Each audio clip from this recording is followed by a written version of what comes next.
Assalamualaikum warahmatullahi wabarakatuh. Saya Muhammad Syukur Abdullah, mahasiswa S1 Ilmu Hukum, akan membacakan surat tuntutan jaksa penuntut umum antara terdakwa ayam dan korban bebek.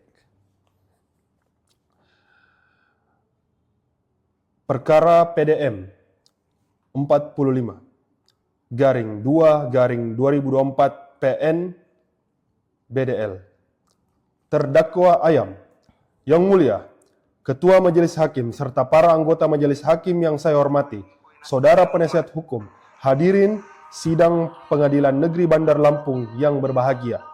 Pada hari ini izinkan kami selaku jaksa penuntut umum untuk menyampaikan tuntutan pidana dalam perkara atas nama terdakwa ayam sebagaimana terdaftar dalam register perkara nomor PDM 45 garing 2 garing 2024 garing PN BDL. Bahwa terdakwa dalam perkara ini bernama Ayam, lahir di Lampung pada 12 Januari 2001, berusia 23 tahun, berjenis kelamin laki-laki, beragama Islam, berkewarganegaraan Indonesia dan sehari-hari berstatus sebagai mahasiswa Universitas Bumi, program studi bahasa Sanskerta. Terdakwa berdomisili di Jalan Melati nomor 45 Bandar Lampung. Terdakwa hadir di sidang dalam keadaan sehat didampingi penasihat hukumnya dan seluruh hak-hak tersangkanya telah diberikan sesuai ketentuan undang-undang. Bahwa terhadap terdakwa, jaksa penuntut umum telah mengajukan 2 lapis dakwaan, yaitu 1 dakwaan primer pasal 340 KUHP tentang pembunuhan berencana, 2 dakwa subsidiar pasal 338 KUHP tentang pembunuhan.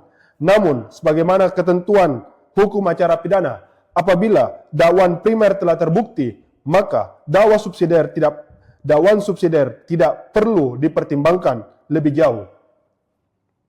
Yang Mulia Majelis Hakim, setelah melalui rangkaian pemeriksaan saksi, keterangan ahli, pemeriksaan terdakwa, alat bukti, surat barang bukti, serta seluruh rangkaian proses persidangan, diperoleh fakta hukum sebagai berikut. Pertama, bahwa korban bernama Bebek berusia 19 tahun ditemukan meninggal dunia di kamar kosnya pada tanggal 2 Februari 2024 dengan luka tusukan di leher dan dada. Temuan ini didukung oleh hasil visum et repertum dan kesaksian para saksi. Kedua, berdasarkan keterangan saksi-saksi, termasuk saksi yang terakhir melihat korban hidup, diketahui bahwa terdakwa merupakan orang terakhir yang bersama korban sebelum kematiannya. Ketiga, bahwa dari hasil penyidikan dan keterangan terdakwa, terbukti terdakwa telah mempersiapkan sebuah pisau lipat yang disimpan di dalam jok sepeda motor. Pisau tersebut kemudian ia gunakan untuk menikam korban berkali-kali hingga korban meninggal dunia. Keempat, setelah membunuh korban, terdakwa mengambil barang-barang milik korban, yaitu 1 unit MacBook, 1 buah dompet, dan 1 unit ponsel. Kelima, setelah melakukan tindak pidana tersebut, terdakwa berusaha menghilangkan jejak dengan membungkus jasad korban menggunakan plastik besar, spray, bubuk pengawet, dan pewangi agar bau tidak dapat tercium. Keenam, motif terdakwa yang terungkap di persidangan adalah rasa iri hati serta faktor ekonomi. Bahkan terdakwa mengaku mendapatkan inspirasi dari tayangan film Narcos. Demikian fakta persidangan yang menurut penuntut umum terbukti secara sah dan meyakinkan.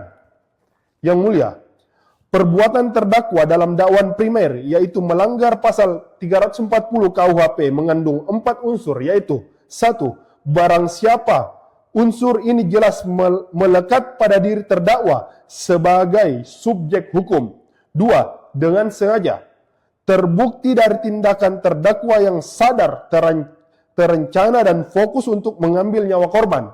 3. Dengan terencana terlebih dahulu, dibuktikan dengan persiapan pisau, pemilihan waktu, dan tindakan menunggu momen tepat untuk menyerang korban.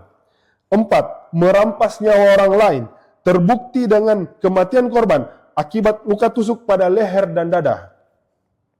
Seluruh unsur tersebut terpenuhi, dengan demikian dakwaan primer pasal 340 KUHP terbukti secara sah dan meyakinkan. Karena dakwaan primer telah terbukti, maka dakwaan subsidiar pasal 330 KUHP tidak dibahas lebih lanjut.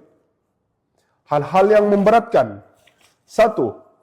Perbuatan terdakwa menghilangkan nyawa seorang manusia muda yang memiliki masa depan yang panjang.